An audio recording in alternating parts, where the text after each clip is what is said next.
first delivery of the S-400 system was flown into the Murted airbase near the capital Ankara, with several more scheduled over the next few days.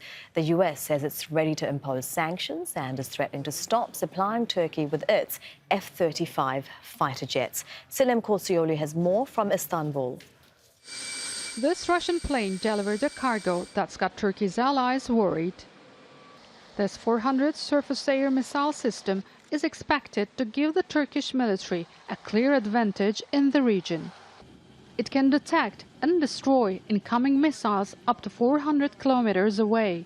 But the US and NATO say it is not compatible with their weapons system and insist it could pose a risk to their new stealth fighter jet, the F-35.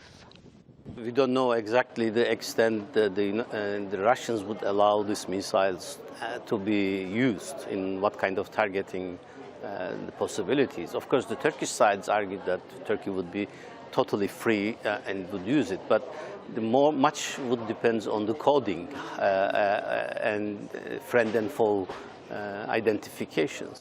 NATO says it is concerned about the potential consequences of this missile purchase, while Washington has vowed to impose sanctions if the S-400s ever become operational. For Turkey, this is a done deal, despite a possible setback for its defense industries that would earn up to $12 billion from the F-35 program.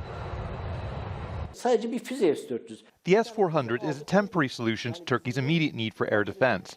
But we have many partnerships with the US in F-35 and other defense industries that are vital for us.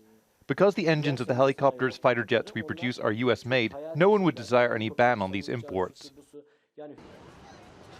The list of possible US sanctions range in severity and include cutting Turkey off from American and international loans, preventing its transactions on foreign exchanges, and targeting Turkish banks, businesses and executives. Turkey says it chose the Russian system because the S-400s were more sophisticated and cheaper, among other reasons.